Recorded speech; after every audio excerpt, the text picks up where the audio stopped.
जल्द खत्म हो। जम्मू कश्मीर में आर्टिकल 370 को लेकर एक बार फिर सियासत तेज हो गई है। विधानसभा में 4 दिनों से हंगामा जारी है। सरकार जहां आर्टिकल 370 के समर्थन में है, वहीं बीजेपी इसके खिलाफ है। माननीयों की भिड़ंत की ये तस्वीरें जम्मू कश्मीर विधानसभा की हैं, जहां 4 दिनों से रोज हंगामा हो रहा है। हंगामे की वजह है आर्टिकल 370 का हटना। गुरुवार को भी जैसे ही सदन की कार्यवाही शुरू हुई, बीजेपी के विधायकों ने बुधवार को सदन में पास हुए आर्टिकल 370 के प्रस्ताव का विरोध किया। बीजेपी के विधायक और विपक्ष के नेता सुनील शर्मा प्रस्ताव के विरोध में बोल ही रहे थे कि इसी दौरान इंजीनियर रशीद के भाई और अवामी इत्तेहाद पार्टी के विधायक शेख खुर्शीद एक बैनर लेकर वेल में पहुंच गए, जिसमें आर्टिकल 370 और 35A की बहाली की मांग की गई थी। मार्शल्स ने उन्हें ऐसा करने से रोकने की कोशिश की। इसी बीच बीजेपी के मेंबर्स भी वेल में पहुंचे और शेख खुर्शीद से बैनर छीन लिया और उसे फाड़कर फेंक दिया।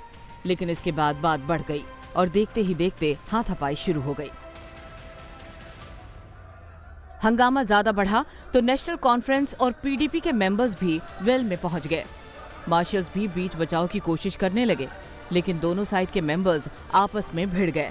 आखिरकार स्पीकर के निर्देश पर मार्शल्स ने बीजेपी के 3 विधायकों को उठाकर सदन से बाहर कर दिया, लेकिन इसके बाद भी हंगामा नहीं रुका।